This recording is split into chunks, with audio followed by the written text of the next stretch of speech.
दोस्तों आज आईपीएल का 11वां मुकाबला आरसीबी वर्सेस चेन्नई की टीम के बीच खेला जाता है, जहां आरसीबी की टीम के बल्लेबाजों ने चेन्नई के गेंदबाजों की खूब कुटाई कर डाली। टीम डेविड और रजत पाटीदार ने आखिरी के 5 ओवर में 97 रन बनाकर आरसीबी को पहुंचाया 250 रनों तक, और फिर उसके बाद आरसीबी के गेंदबाजों ने चेन्नई के बल्लेबाजों की विकेटें चटकाई और आरसीबी ने इस मुकाबले में चेन्नई की टीम को इतने बड़े अंतर से हराकर इतिहास रचा। तो क्या है इस मैच का पूरा हाईलाइट्स बताएंगे दोस्तों आपको हमारी इस वीडियो में। लेकिन दोस्तों अगर आप भी आरसीबी की टीम के बहुत बड़े फैन हैं तो इस वीडियो को एक लाइक और चैनल को सब्सक्राइब कर लीजिएगा। दोस्तों आज का मुकाबला आरसीबी वर्सेस सीएसके की टीम के बीच खेला गया, जहां सीएसके की टीम ने टॉस जीतकर पहले गेंदबाजी करने का फैसला किया और वहीं पहले बल्लेबाजी करने उतरी आरसीबी की टीम की तरफ से फिल सॉल्ट और विराट कोहली पारी की शुरुआत करते हैं। शुरुआती 3 ओवर में दोनों ही बल्लेबाज काफी छटपटाते हुए नजर आते हैं और कोई भी बाउंड्री नहीं लगाते। फिर उसके बाद विराट कोहली शानदार 2 चौके और 1 शानदार लगाते हैं, लेकिन इन दोनों की पार्टनरशिप आगे बढ़ रही थी। लेकिन तभी विराट कोहली 18 गेंदों पर 28 रन बनाकर आउट हो जाते हैं और पावर प्ले में ही 37 रन के स्कोर पे आरसीबी का पहला विकेट गिरता है। फिर सॉल्ट का साथ निभाने देवदत्त पडिक्कल आते हैं और इन दोनों के बीच भी शानदार पार्टनरशिप होती है।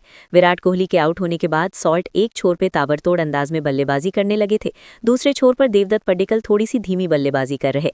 दोनों के बीच शानदार 50 रनों की पार्टनरशिप होती है, लेकिन तभी फील्ड सॉल्ट 46 रन बनाकर आउट हो जाते हैं और 93 रन के स्कोर पर आरसीबी का दूसरा विकेट गिरता है।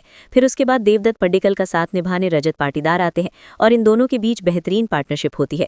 रजत पाटीदार आते ही शानदार अंदाज में लगाते हैं, वो कोई भी चौका नहीं लगाते और ताबड़तोड़ अंदाज में चेन्नई के गेंदबाजों पे टूट पड़ते हैं। दूसरे छोर पर देवदत्त पडिक्कल भी तूफानी अंदाज में अब बल्लेबाजी करने लगे थे और वो ताबड़तोड़ अंदाज में अपना अर्धशतक भी पूरा करते हैं। लेकिन अर्धशतक लगाने के बाद वो 50 रन बनाकर ही बोल्ड हो जाते हैं और 151 रन के स्कोर पर आरसीबी का तीसरा विकेट गिरता है। अब यहाँ से रजत पाटीदार का साथ निभाने टीम डेविड आते हैं और अंत के ओवरों में ये दोनों ही बल्लेबाज काफी खतरनाक अंदाज में बल्लेबाजी करते हैं। हालांकि अंत के ओवरों में रजत पाटीदार के पास तो ज्यादा स्ट्राइक नहीं आती, लेकिन टीम डेविड तो यहाँ पे कैमा की हैट्रिक ठोक डालते हैं। कभी वो चिन्नास्वामी स्टेडियम से बॉल को बाहर फेंक देते हैं और वो ताबड़तोड़ अंदाज में अपना अर्धशतक भी पूरा करते हैं और आरसीबी के स्कोर को ये दोनों ही बल्लेबाज नाबाद रहते हुए 20 ओवर में 250 रन तक पहुंचा डालते हैं। टीम डेविड 25 गेंदों पे 70 बनाते हैं, वहीं रजत पाटीदार 19 गेंदों पे 48 रन बनाकर नाबाद रहते हैं। जवाब में 251 रनों के लक्ष्य का पीछा करने उतरी चेन्नई की तरफ से सैम्स और ऋतुराज गायकवाड़ पारी की शुरुआत करते हैं। गायकवाड़ पहली ओवर में शानदार लगाते हैं, लेकिन फिर उसके बाद वो 7 रन बनाकर आउट हो जाते हैं और 9 रन के स्कोर पे चेन्नई का पहला विकेट गिरता है। उसके बाद आयुष मात्रे आते हैं, लेकिन वो भी 3 गेंदों पे 1 रन बनाकर आउट हो जाते हैं और 10 रन के स्कोर पे चेन्नई का दूसरा विकेट गिरता है। फिर सैमसंग का साथ निभा रहे सरफराज खान आते हैं। सरफराज खान आते ही शानदार चौके और लगाने लगते हैं। दूसरे छोर पर सैमसंग भी एक शानदार लगाते हैं, लेकिन जैकब डफी 9 रन के स्कोर पे सैमसंग को भी आउट कर देते हैं और 30 रन के स्कोर पे यहाँ पे चेन्नई का तीसरा विकेट गिरता है। फिर उसके बाद सरफराज खान का साथ निभाने कार्तिक शर्मा आते हैं, लेकिन सरफराज खान तो रुकने का नाम ही नहीं ले रहे थे। वो 200 प्लस की स्ट्राइक रेट से ताबड़तोड़ अंदाज में चौके और लगा रहे थे। पावर प्ले में उन्होंने चेन्नई के स्कोर को 70 रनों तक पहुंचा डाला और उन्होंने अपना शानदार अर्धशतक भी पूरा कर लिया। लेकिन जैसे ही अर्धशतक पूरा होता है वो 50 रन बनाकर स्टंप आउट हो जाते हैं और चेन्नई की टीम को 77 रन के स्कोर पे सरफराज के रूप में 7वें ओवर में ही चौथा बड़ा झटका लगता है। उसके बाद कार्तिक शर्मा का साथ निभाने शिवम दुबे आते हैं, लेकिन कुणाल पांड्या कार्तिक शर्मा को भी 6 रन पे आउट कर देते हैं।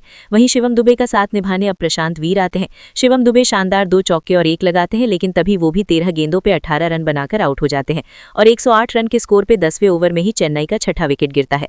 अब प्रशांत वीर का साथी माने जिमी ओवर्टन आते हैं। ओवर्टन तो आते ही ताबड़तोड़ अंदाज में बल्लेबाजी करने लगते। वो 300 प्लस की स्ट्राइक रेट से रन बना रहे थे। केवल 7 गेंदों पे वो 23 रन बना डालते हैं और दूसरे छोर पर प्रशांत वीर भी 12 गेंदों पे 16 रन बनाकर खड़े होते हैं। 50 गेंदों पे चेन्नई की टीम को जीत के लिए 117 रनों की जरूरत होती है, लेकिन चेन्नई की टीम ने इस मुकाबले में इतने रन खा लिए थे कि चेन्नई के बल्लेबाज इस मुकाबले में आखिरी ओवर तक भी नहीं बना पाते और इस मुकाबले में चेन्नई की टीम एक तरफा आरसीबी से हार जाती है।